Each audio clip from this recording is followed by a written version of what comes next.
नमस्कार दोस्तों, जय माता दी। आशा करती हूँ आप सब लोग ठीक होंगे। दीप की ऑफिशियल में आप सभी का स्वागत है। तो आज हम आप सबके बीच लेकर आए हैं एक प्यारा सा सोहर गीत। सोहर गीत कैसा लगा आप लोग कमेंट में के माध्यम से ज़रूर बताइएगा। ये सोहर गीत है दोस्तों, एक भाई और बहन का प्यार है। और माँ माँ अपने बेटे को कहती हैं कि बेटा जोगी बन गया है। वो अपने बेटे से कहती हैं कि जाके अपनी बहन का हाल चाल लेके आओ। तो इस गीत के माध्यम से आप लोग सुनिएगा और कमेंट में ज़रूर बताना दोस्तों ये गीत आप सबको कैसा लगा। तो देर न करती हुई चलिए सुनाते हैं एक प्यारा सा सोहर गीत। मचिया ही बैठी है माया त बेटा से रज करई, बेटा से रज करई हो। बेटा चल जात्या बाहिनी के देश खबर लैके आवऊ, खबर लैके आवऊ हो। बेटा चल जात्या बाहिनी के देश खबर लैके आवऊ, खबर लैके आवऊ हो। ले हाथवा सा रंगीत कंधवा झोलियवा त कंधवा झोलियवाई हो।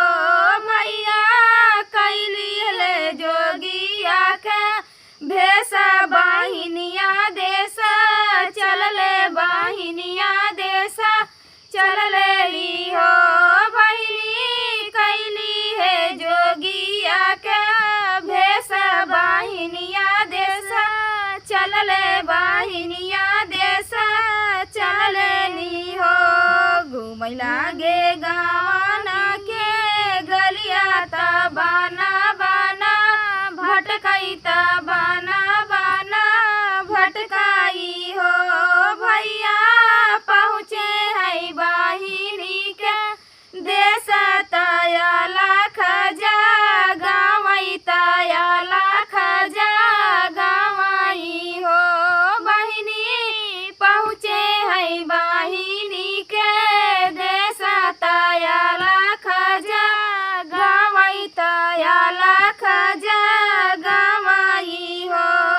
पिछवाऊ लाटी जाबा चिचवई त जोगिया बोलावई, त जोगिया बोलावई हो।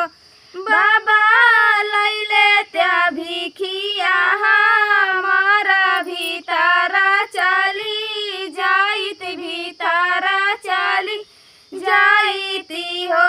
बाबा लैले त्या भिखिया हमारा भीतर चली जाइत, भीतर चली जाइती हो। मैलिनी साड़िया बाहिन काई जे पेवाना जर लगई, पेवाना जर लगई हो। ओ बहिनी मैलिनी लट छितराई त बहिनी दुखित लागई, बहिनी दुखित लागई हो। बहिनी मैलिनी लट छितराई त बहिनी दुखित लागई, बहिनी दुखित लागई हो। सुना मालिया के रानी त सुना मोरी बहिनी, त सुना मोरी बहिनी नी हो। बहिनी कैसे कसा सुत हारत कैसे है ना नदी, त कई है ना नदी आई हो। बहिनी कैसे के बाटे ससुरु तोहर त कई से बहिनिया, त कई से बहिनिया आई हो। बहिनी कैसे बाटे पियावा तो हार दुखित बहु लागिउ, दुखित तू लागिउ हो।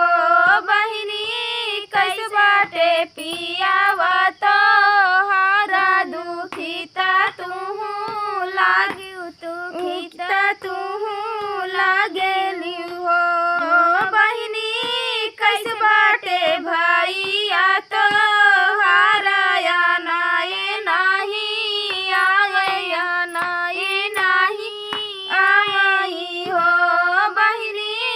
कैसे बाटे भैया तो हारया नाई नाही आया नाई नाही आवई हो आऊ कहिया मोरे जोगिया बहुत दुख बाटे बहुत दुख बाटे न हो जोगिया सासू हमार गरी आवई ननद ताना मारई ननद ताना मारई हो जोगिया पिया मोरे बाटे पारा देशवा लाटी नाही आवई लवाटी नाही आवई हो जोगिया पिया मोरे बाटे पारा देशवा लवाटी नाही आवई लवाटी नाही आवई हो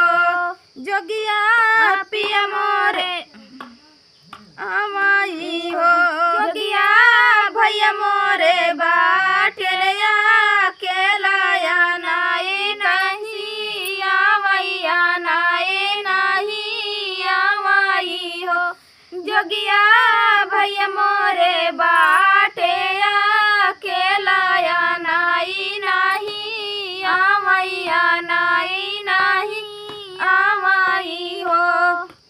तो ये प्यारा सा सोहर गीत आप सबको कैसे लगा दोस्तों कमेंट में ज़रूर बताना।